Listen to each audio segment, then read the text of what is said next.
Well, you know, we just recently finished a conference, Joan, called Unite for Dominion. It was January 27th to the 30th in Calgary. It was hosted by Craig and Ann Broker of Times of Refreshing. You might remember them. Yeah. And it was done by their church, Southside Victory Church, right on Glenmore Trail and McLeod Trail, just at a very important crossroads of the city.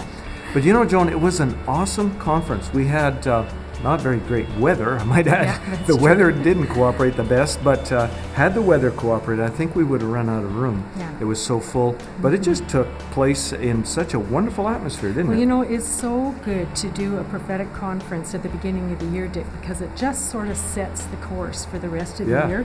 You hear the voice of God, you know the heart of God, then you begin to declare, and you make inroads into what God wants to do in the year. We felt that 2011 was such and is such a pivotal year. Yeah. Going into this conference, we felt that 2011 would be a year of transition. You know, interestingly, the number 11, and a person, Craig, it was actually Craig Broker, gave me a reference of a book by E.W. Bullinger. It was written in 1893 or something like that. This Anglican minister did extensive research on numerology in the Bible. He received actually an honorary doctorate from the Archbishop of Canterbury for his work. And so I was talking to Craig about 11 being the transition. He says, yeah, actually that's exactly what is said in the book. So I got the book and we studied up on the number, and you know, the 11 represents a transition year between two perfect cycles, 10 and 12. Anyway, I don't want to get too deep into that. But that was one of the predominant messages that took place, that transition. And I really like what Patricia King. You know, we had Patricia King there. We had Craig Broker, of course. She's so precious. Oh yeah, and we had Bill and Gwen Prankard, Francis Armstrong. Who else? Joan, you and me, of course. We did this as a prophetic cluster. Oh, Len and Ingrid Zodeman. Yes. My goodness, they live in Calgary. How could we forget them? Anyway, we had an awesome time. But Patricia, you know, one of the things she said that I thought was good for all of us, because there's been some people looking at the year saying, oh, it's going to be troublesome and all this. But you know, she said, this is going to be the best year ever of our whole lives. You know what, it was that way. That really ignited in the conference, didn't it? And she said, we're just going to decree the favor of the Lord in this year. And she said, and in 2012, I'll decree the favor of the Lord, because God says it's the favorable year of the Lord and we're supposed to decree it. You know, and when you take hold of those kinds of things, this was just something that she shared just kind of in passing as she was talking, but you know what, the words of our mouth have such power. And I do believe that if we look at what God is doing and not what's happening, you know, because we've heard many things like it would be the best of times and the worst of times. You know what, we have to focus on what God is doing.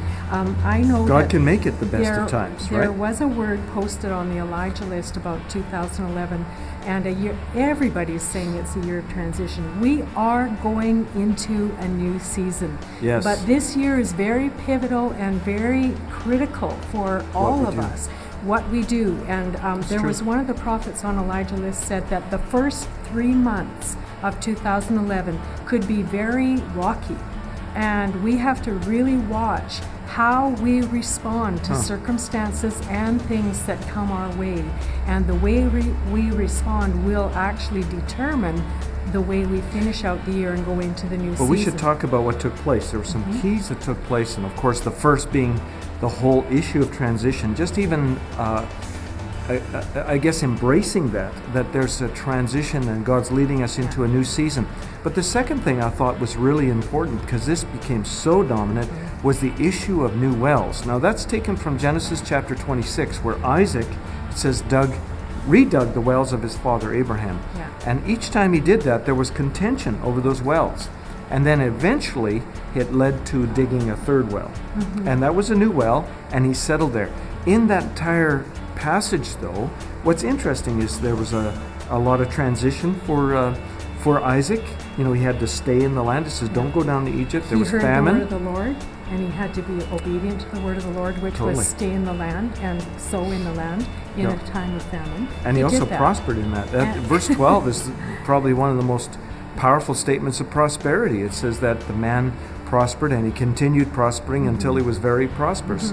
Verse 12 and 13 of Genesis 26. So, you know, we saw the issue of wells. And actually, Joan, we felt And Craig Broker and Len Zolderman really corroborated this, that there was a well being opened in Calgary. That's right. But we also, more importantly, felt there was a well being opened in Canada. Well, sometimes what you do on a personal level and a corporate level where you are will also, apply to a national corporate level. And we felt like that we were pressing into all three of those levels, that people were being ministered to individually, but also on a corporate level for the city of Calgary. I think that was very important.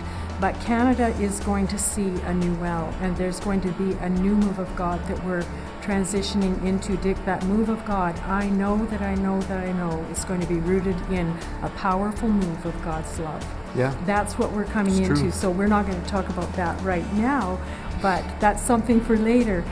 Some of the things that God has been showing us about what must be is just we need a reformation of God's love in order to go into the new season. Some of the other things in the conference, though, had to do with recovery. That's right. You were going to talk about that? I know, because it was powerful. It was very powerful. Well, before going into the conference, Dick, we felt that one of the things that we corporately would deal with as a cluster, as a prophetic cluster, would be the spirit of withholding. And that through this year of transition, there would be a time of recovery. And Saturday evening of the conference was just absolutely amazing. It was a real move of God. Amazing. I remember we went into that service that night thinking, we know we want to deal with this withholding spirit that has just caused things to be held back from people in many different ways, on many different levels. But we had no idea how we were going to do it. And I remember you really struggled with even knowing what to preach, because you didn't know what direction to go in. And that was tough.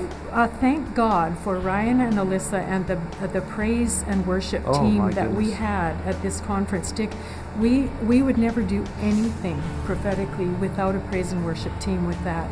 They are a team who know how to pierce the heavens.